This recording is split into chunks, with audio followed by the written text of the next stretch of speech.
Olivia Gold, a short story by R.E.Langille. Olivia Gold is a pitiable creature. She is a raging torrent of strife, abuse, and jocularity that is, at its best, abrasive and overwhelming. Olivia Gold is dead. I first met Miss Gold in Africa, though I did not know it until perusing old journals in search of some forgotten story. I happened across a note written in my cramped pencil strokes in the margins about a vibrant young girl I'd met carrying water to her village from 3 miles away. She did this every day, to and fro under that abominable African sun, without complaint, with eyes shining of her hidden intelligence. I remember being struck by this young girl then, as I cast my memory back to her. Lithe and darker than obsidian, her smile flashing white with pride as she put one naked foot in front of the other along that dusty path. Her personal story had been lost to me then. My article was about the general poverty of the area I'd been sent to, and so she became one of the masses, a nameless face. Had I known then that years later I would become an intimate colleague of her person and story, I suppose I would have made a much larger note. Miss Gold would become notorious, as you may well know from reading the obituary, dear reader. But I must stress to you now that she was not the demon they printed in the press. No, Miss Gold was not some creature from a horror story. She did not encourage probably 1/10 of the scandal that was forced upon her reputation by those odious writers for gossip columns. It shames me to know that my own dear London could be so taken in by such rubbish. Years from meeting that bright-eyed girl in her native land, I would cross paths again with her in Canada. She was a young woman then, of 21, striking out into the world, and had ended up in Canada, which is a beautiful, rugged place, and suited her abrasive humor well. It would be 2 months of dinners and evenings out and grand parties with grand dresses before I would hear that she'd been transported across the ocean to America as a slave, and had been emancipated only a year before by utilizing an underground system to escape. Now, you may be wondering how someone of my status could have been in a circle with an emancipated woman. Her emancipation had been provided for by a prominent wealthy family, and they'd taken her on as a sort of ward. She was reaping benefits of the upper class, and I must say it looked good on her. Her eyes burned with intelligence and a soul that could swallow you whole, should you but falter for a moment. She was strong and womanly, and was something of a social marvel when I chanced upon her in Canada. I toasted her health every night, and spent long hours conversing with her. Her English was accented by her African heritage, but it only heightened her exotic beauty in my eyes. I adored her rather fiercely, not improperly, you understand, but intellectually. The veil over my eyes, then, is almost derisory, deplorable. For I never saw the trouble that young woman was in, nor the shade that passed over her eyes whenever certain people crossed in front of her. To me, the world was sunshine, and I rather curse my naivete, knowing now what I know from that sad woman's life. I returned to my home in England, happy and fat from my vacation, only to find myself bumping into Miss Gold a quarter of a year later in Edinburgh. She was a maid now to another prominent family, the one you've read about in the papers, reader, the Rothschilds. I inquired how she had come from luxury to lower class so suddenly, and she intimated to me that it had been all but necessary for her to leave her place in Canada. Here, reader, you will fill in the blank, no doubt, with what the papers have told you. That she attempted to seduce the lord she was indebted to in Canada, and that the lady had kicked her out of the country to avoid the scandal. This is nothing but supposition, and unconfirmed by all parties involved upon my personal inquiry. In fact, I am now at liberty to tell you that the lady gave Miss Gold a packet, and told her to try England as a happier country, that we should be more amenable to her skin tone and needs. So she emigrated, And as all immigrants hope for a better life, so too did she. Given that she has perished at the age of 24, it is no great leap of logic that a happier life was, and would be forever, out of her grasp. She became my constant companion when neither of us were employed, and I passed many merry hours discussing some of the world's best literature with her, for she was an avid reader. Those intelligent eyes of hers never seemed to have seen or absorbed enough. But because of my new proximity, it became more apparent that Miss Gold was subject to random fits of dejection or outward bursts of agitation. Some days, to touch her shoulder in passing would be to set off one of the foulest moods ever known to man. Other days, she would be as bending and compliant as a lavender plant. Her equilibrium seemed to be off, and she was ever ready with a pithy epitaph of curse words curiously strung together as she tried to right her moods. I should have seen it then for what it was, that she was slipping, that her hold on reality and the situations she found herself in were causing the bright-eyed girl to blunder more frequently. You have read that she seduced Mr. Rothschild, that the scandal was as brilliant as a star, that she brandished a wooden spoon against her alleged lover at a party they held for their social sphere. I was in attendance at the party, and can confirm that Miss Gold whipped Mr. Rothschild savagely in one of her outward bursts of emotion. He came away from the encounter with a few bruised areas and a rather promising lump on his head.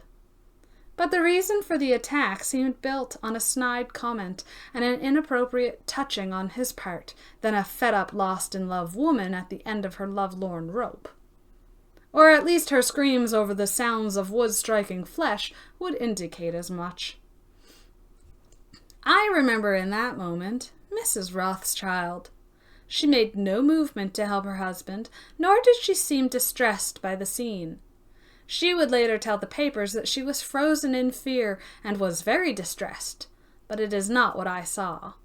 She seemed to relish the abuse, a small smile curving her lips upwards at the outside. She only stepped in to admonish the girl when several gentry and serving boys had separated the deranged woman from the cowering man. Her admonishment seemed half-hearted, for the benefit of onlookers only. She did not fire Miss Gold either, which would have been the expected thing, and Miss Gold didn't leave, which I now rather think she ought to have. 2 weeks following the incident, Miss Gold would be seen in town sporting a shining bruise around her left eye. The papers were having a field day with the scandal, and this heightened speculation only further. Miss Gold denied having been struck, and instead stuck to her story that she had a nasty run-in with an errant broomstick. She kept the denial close, even in quarters with myself, but I suspect she never met a wayward broom in her life. Miss Gold was beginning to lose, and I noticed in following weeks that the life and spark in her eyes were dimming, clouding over. She became more and more prone to outburst, more and more prone to dejection and sorrow.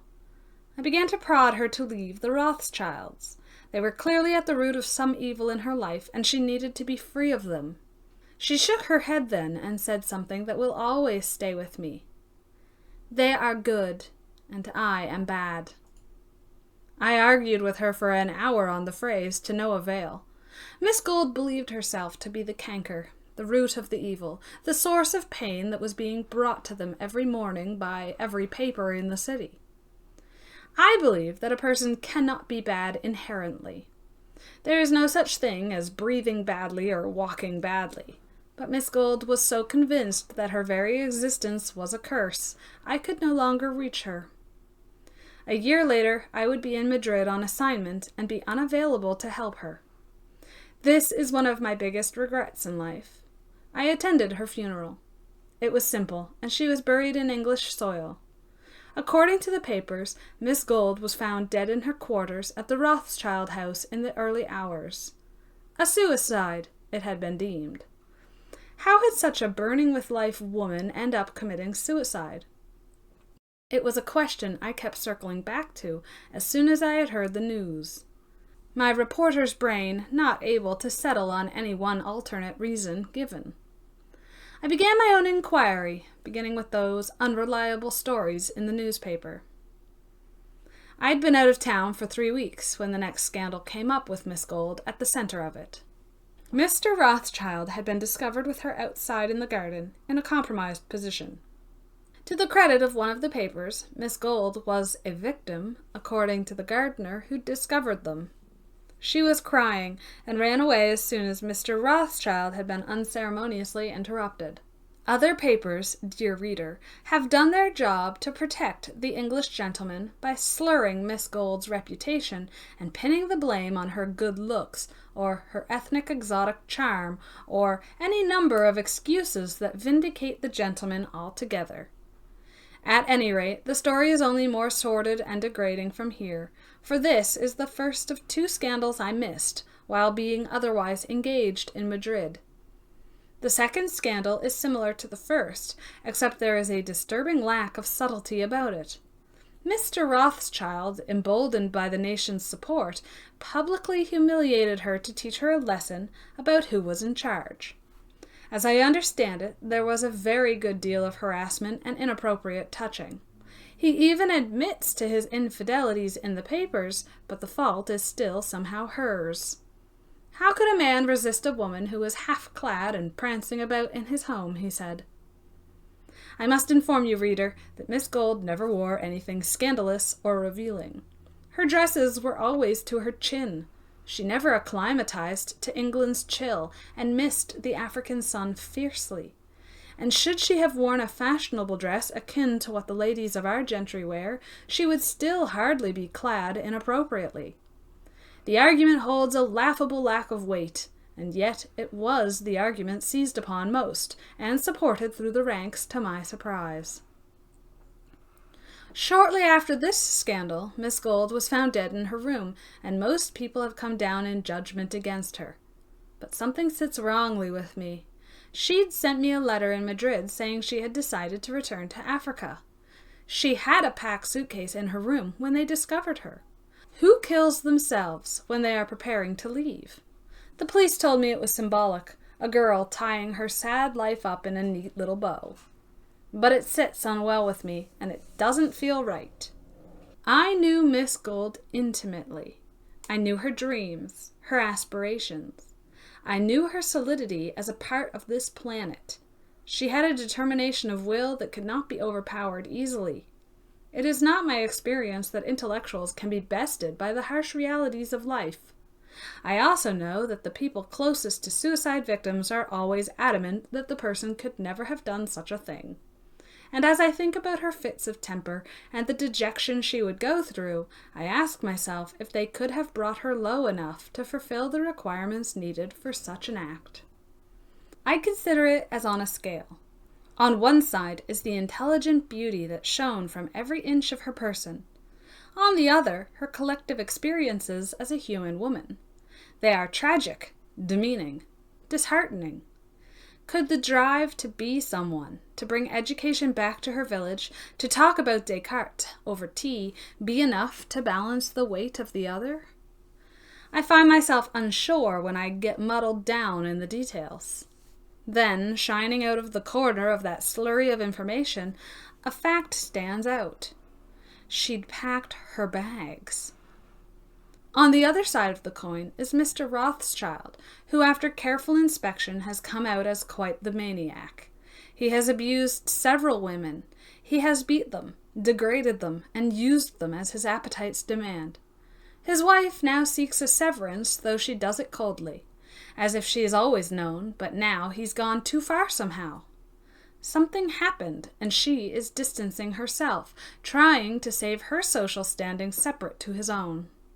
There is no emotion between them, just cold, calculating lawyers. What did he do this time, if she is privy to his behavior? My blood chills at the thought that occurs, and I pass over it. I cannot prove it, and the police have wrapped up Miss Gold's case already. I sit now in a dimly lit room writing this filthy tale, trying to clear Olivia's name and impart to you, reader, that she is no villain as my pen shakes on the page. She was not the devil or temptress as the papers describe. My tears are smudging the writing. All I see before me is a young girl carrying a pot of water on her head, her teeth flaring white from pride and her eyes shining with intelligence. Miss Gold's eyes were open. The spark of intelligence glazed and frozen in place. The end. This has been the reading of the short story Olivia Gold by R.E.Langille.